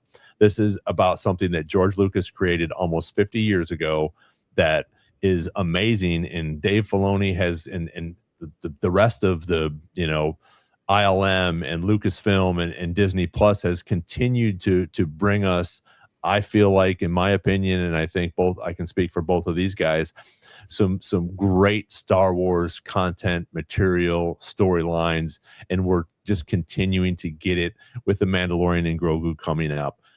Maul Shadow Lord that's out right now, Ahsoka Season 2, Starfighter, all of these things are just, they're raising the bar. I think there's no way that Star Wars is dead.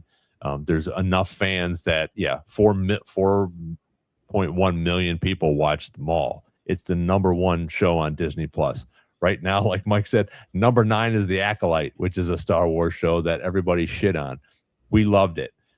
There's so much stuff coming out, and there's so much good content. The books, the comics, all those things. So we really appreciate you guys being here, and we understand that sometimes it could be hard or a little bit money is tight right now on different things, whether you can get away or not, and we understand that. And I apologize. We can't fly people from the UK or Japan or Australia, but we definitely wanted to get a couple people that are super excited and are subscribed to both of our channels to come up to Boston and experience this with us. And who knows, if you stay the weekend, I mean, I'm sure we'll probably go a couple times that weekend while we're there. I mean, we might as well. Yeah, for sure. I mean, I already plan to watch it that Thursday night, that Friday night, that Saturday night, that Sunday night, and that Monday night, because it's Memorial Day weekend. And then probably Tuesday night, Wednesday night, until it gets out of theaters, probably, depending on how good it is, of course. But no, Ron, I mean, you hit the nail on the head. I just don't, why not be positive when you lay your head on the pillow at the end of the day? Star Wars is supposed to be an escape, not a retread of what your everyday life is. Yeah.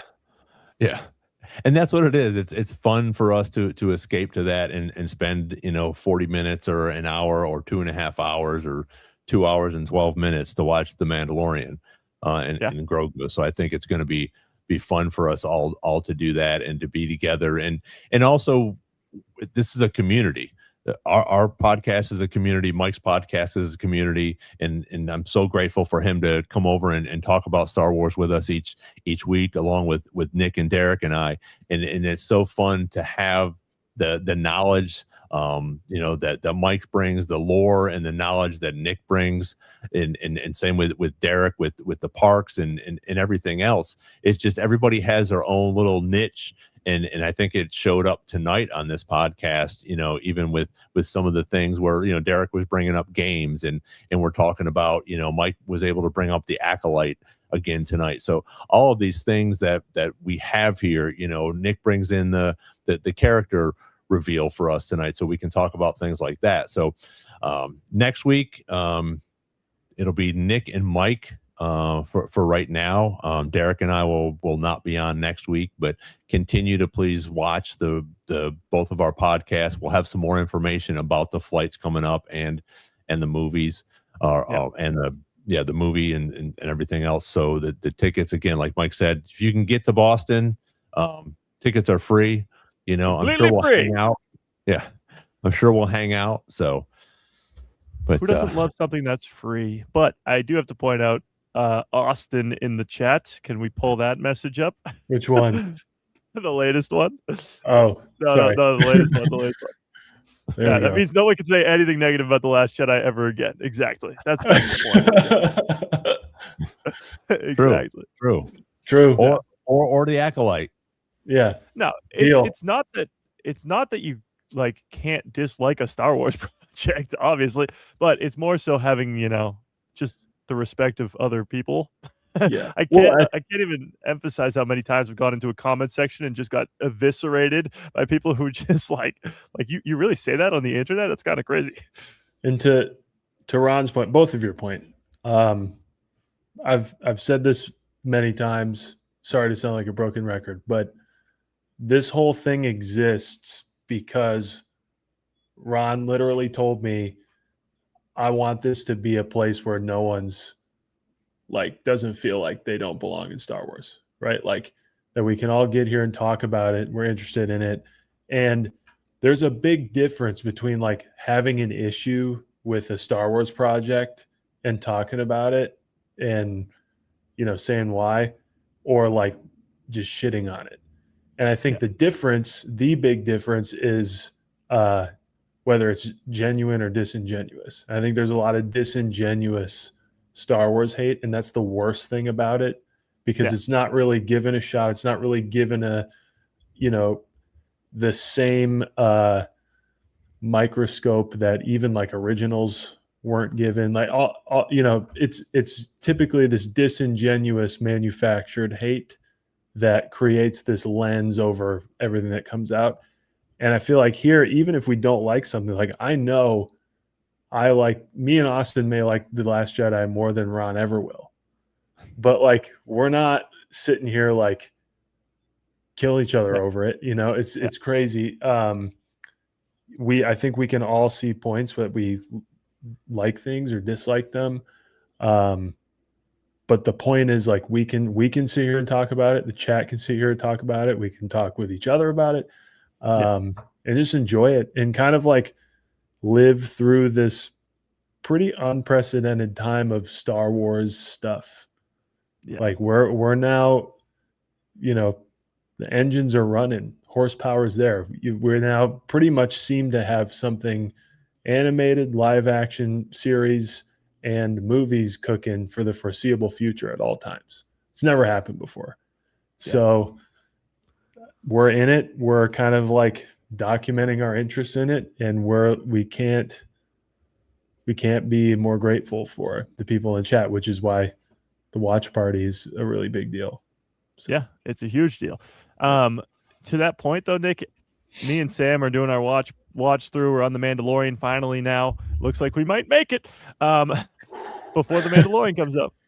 But we just got through the original trilogy. And as you mentioned, if the original trilogy came out today, I'm watching it with a brand new lens where I'm going, if this came out today, what would get picked apart? What would just absolutely be? If it came out today, it would have been destroyed online. Absolutely destroyed. There's so many aspects of that movie that to this day, when you see Andor come out or The Mandalorian come out or whatever, those bits and pieces that people just pick apart and hate on those shows for these specific reasons, this, that, and the other, they're everywhere in the original trilogy because that's Star Wars. That's why they're in The Mandalorian, because that makes them Star Wars. And it's the exact same thing that these people that people crap on all the time with these new projects that I'm like, they're in the originals. What are we even talking about here? It's the same disingenuous thing. Yeah. It's just nitpicking for nitpicking's sake. Or, you know, as we said before, actually, no, we don't need to talk about it. We're good. This is a great place to be. Great place to be. Yep. And like I just said in the chat there, it's a great time to be a Star Wars fan. We have so much cool stuff coming out. Maul is just crushing it. We're all on the edge of our seats during the show. We're all like, we can't wait until next week, you know, to see what, we're all shills. That's right. Yeah. We're here. We're excited about it. And I know you guys talked a little bit about it on Clan Brandalorian, but you know, even for you guys, I know you were a little bit younger, you know, as the prequels came out, but for me as a Star Wars fan, from being an OG in 1977, you know, and then waiting 3 years for another show, and and then another 3 years in 83 for another show, and then it's like, oh, okay, man, that was awesome, you know, and then it's gone. You know, some books come out and some comics and different things like that. And then when they started talking about the prequels, it was just like, this is going to be amazing. And since the prequels have come out, you know, it's just grown bigger and bigger. And Star Wars Celebration, you know, next year, you know, it's going to be huge. 50 years. I mean, George did this 50 years ago when I was 10 years old.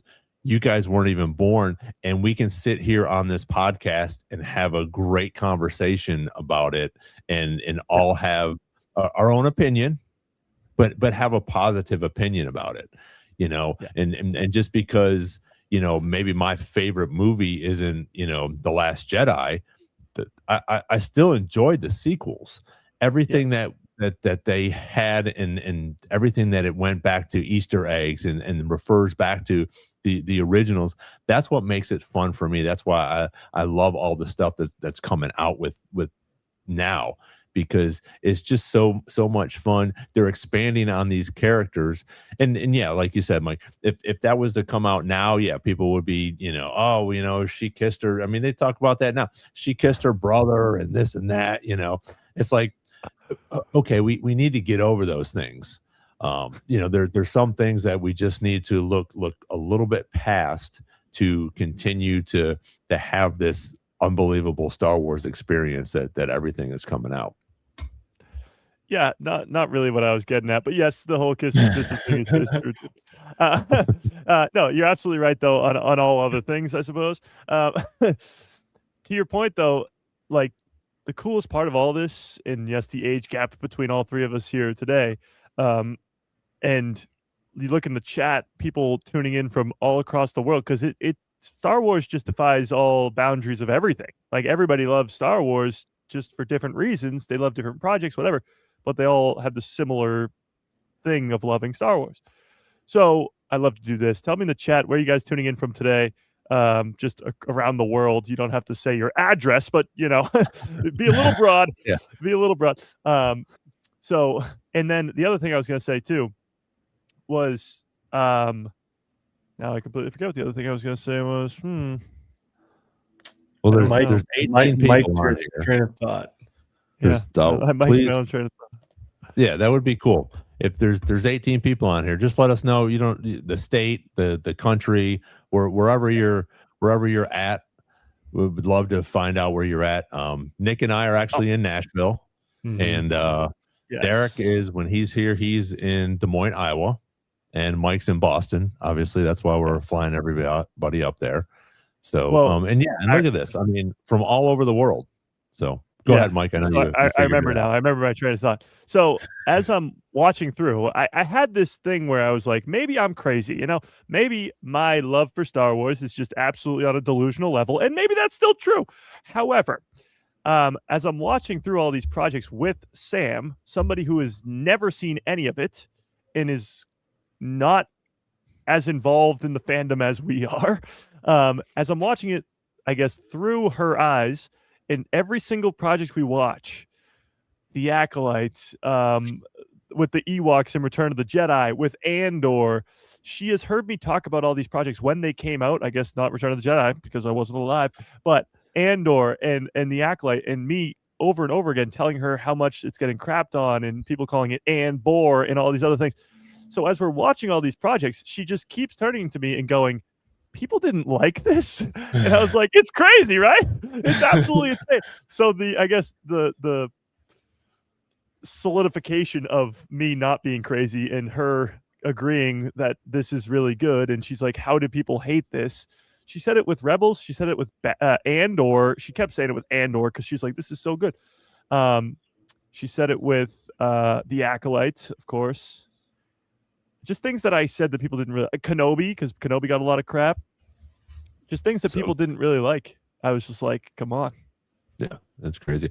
I want to give a huge shout out to 50 Thunder and Jedi Jarvo, because it's, I think, 2:00 in the morning their time, and we're watching.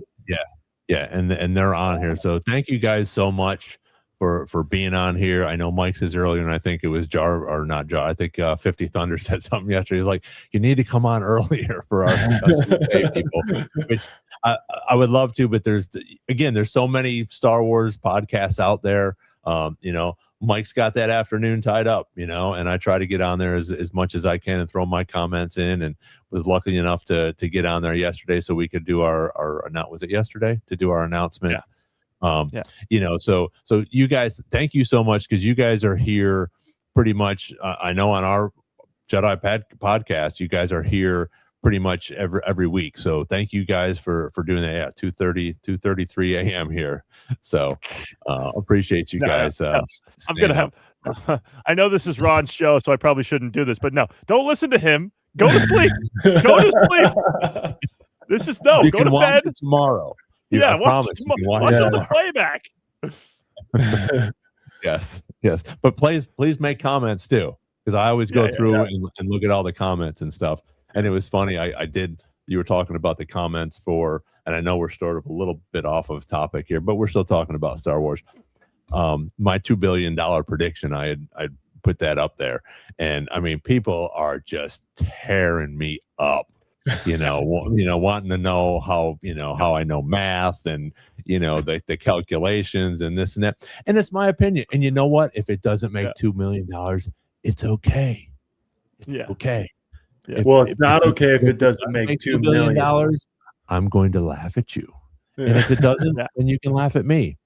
but it's fun and we enjoy it, and we're here to have fun, and I love all the comments and everybody in here. 730 Evie, she's on here quite a bit. Kyler's been on here a bunch of times. Holly's on almost every time here for us. Lobo, I saw him just come in, so thank you guys for all being here.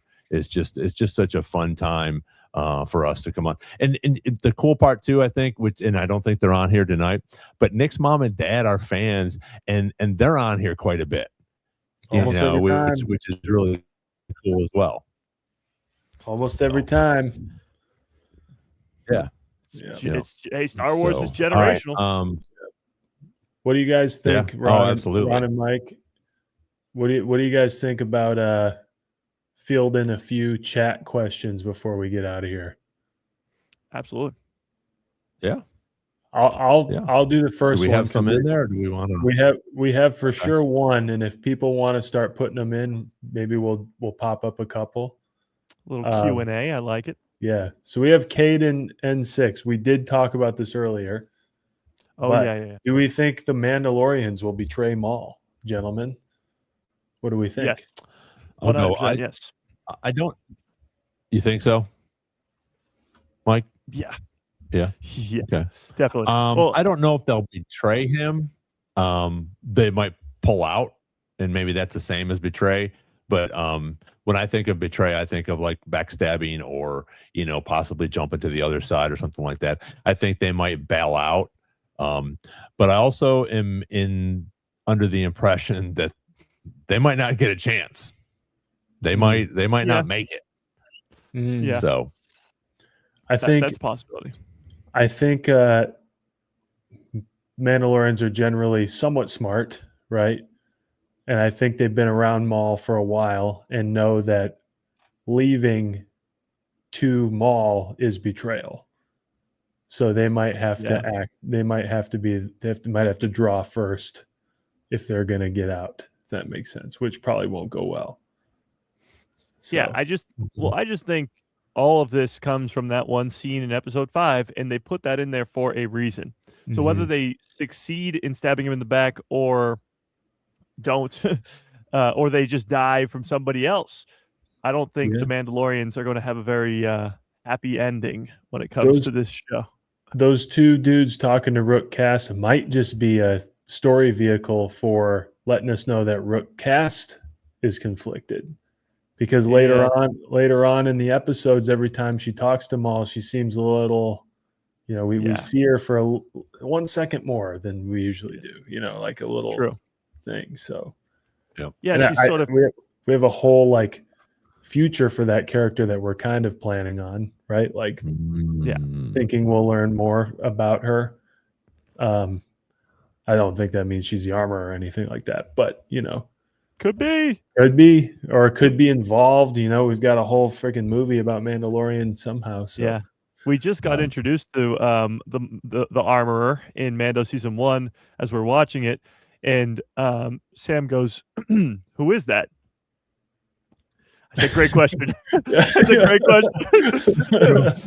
True. I don't know. That was 6 years ago, and I still don't know. Here, we'll do this one. I know Mike's answer on this one. See, Spybot is great. He doesn't have Chopper yet, just because Chopper's 5 seasons of television, and Spybot's barely got. He's fun. He's funny. Maybe someday. Yeah. No, I'm a huge Chopper fan. I love. I mean, again, I'm with Mike. Rebels is one of my favorites. The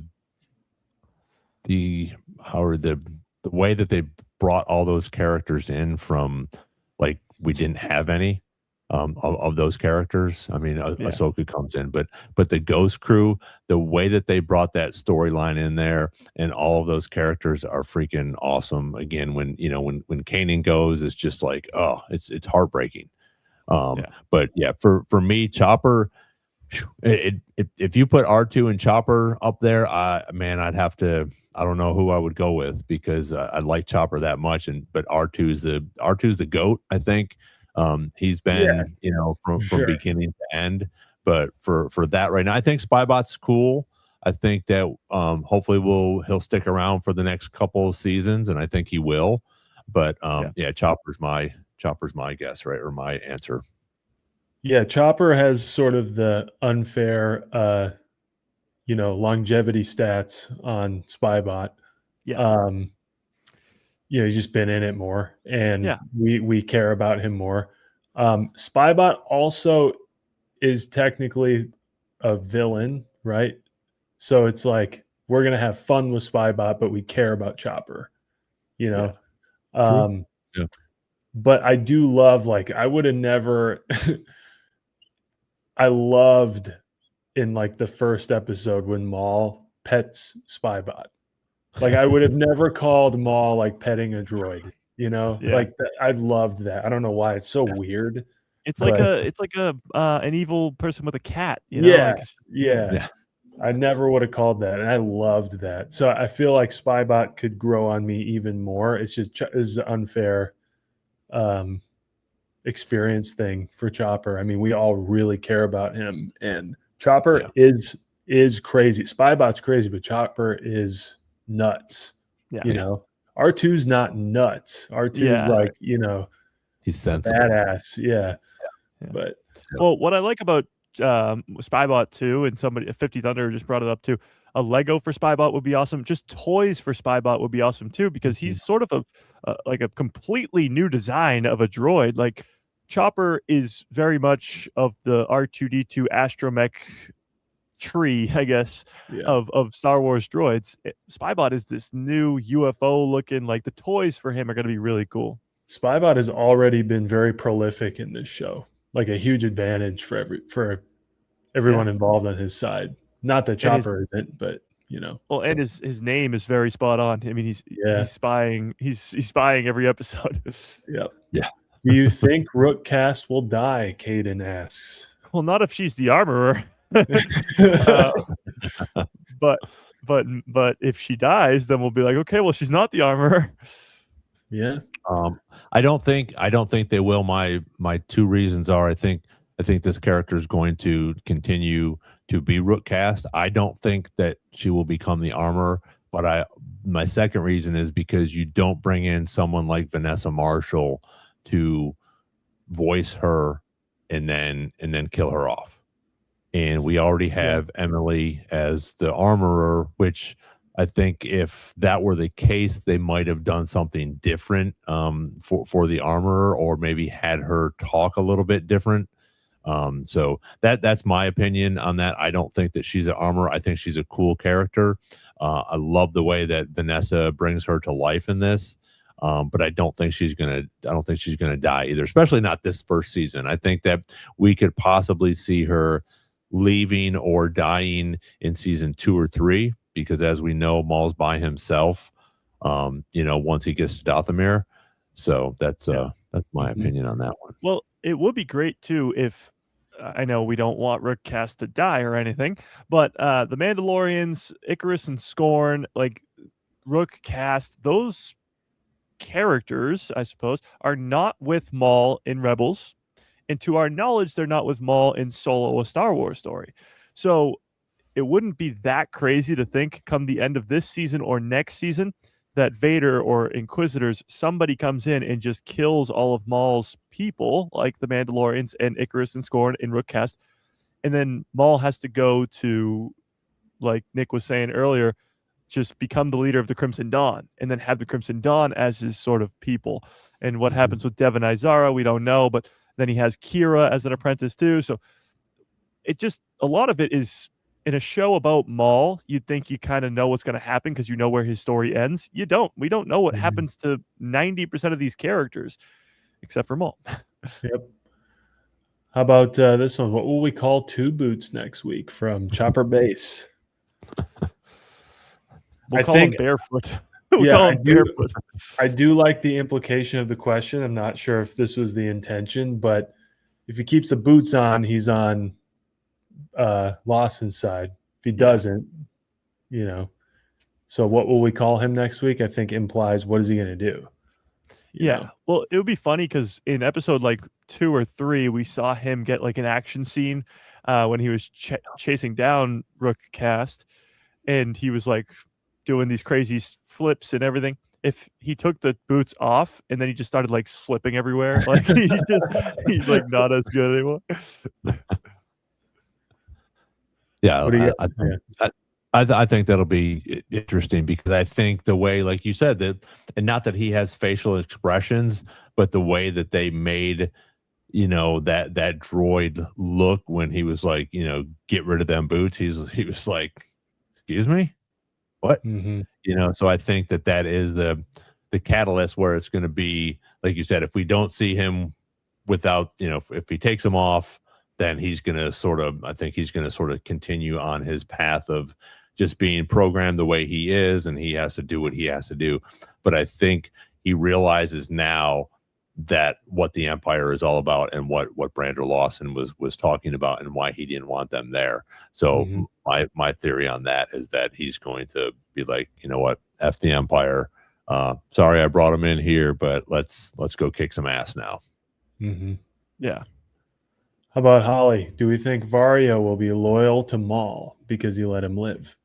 I'll take this first one. I think he's just primarily self-interested. So he's going to do whatever he thinks is best for him. At present, he has nothing else to do.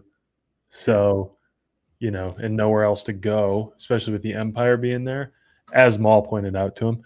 I do think it's interesting that he still is around, like not necessarily alive, but that we get dialogue with him still every episode, which you would think his end of this story is done, right? Like taken care of.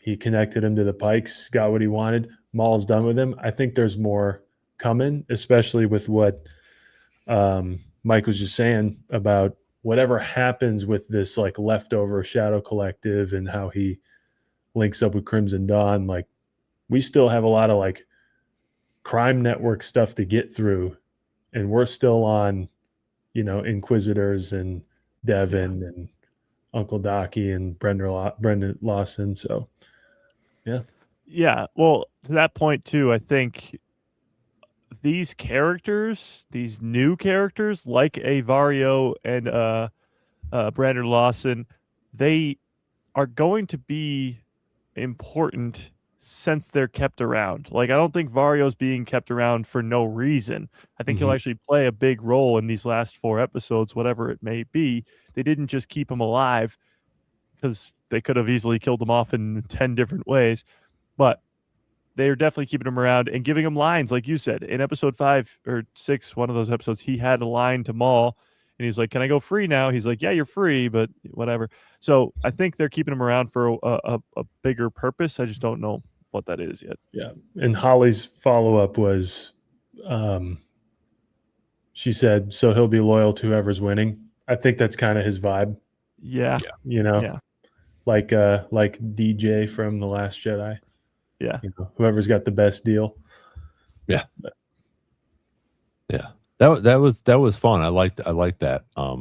We should maybe do something like that again, Nick. That was cool to take some questions like that and talk about especially Maul, which I liked, and that's what most of the questions were about. But as we go on, maybe we'll do that and pull some questions up at the end or towards the end, maybe the last 15, 20 minutes, where everybody can put their answers in there as well. And then, we get to, put our opinion in there. So I thought that was a cool thing, because again, like we talked about, it's all positive. We're not, bashing on this or that. It's fun to know what everybody thinks about that and what your opinion is on these characters, just like a Spybot and Chopper, and different things like that.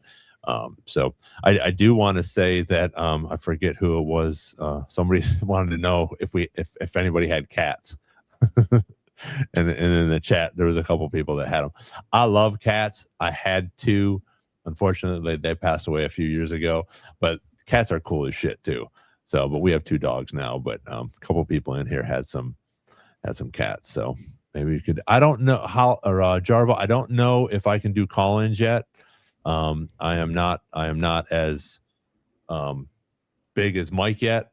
so we don't have that many people. So tell all your friends in the UK, please, to subscribe to my channel and come on at 1 o'clock in the morning, after they get home from the bars and stuff like that, or just hanging out. So Play it at the bars. Yeah, just play it at the bars on the TV.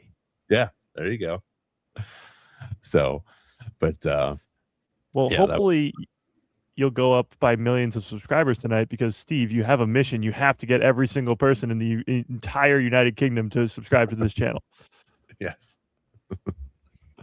After you get up tomorrow, you can go to bed after this. Right. What? Again, No. Start now. That's right.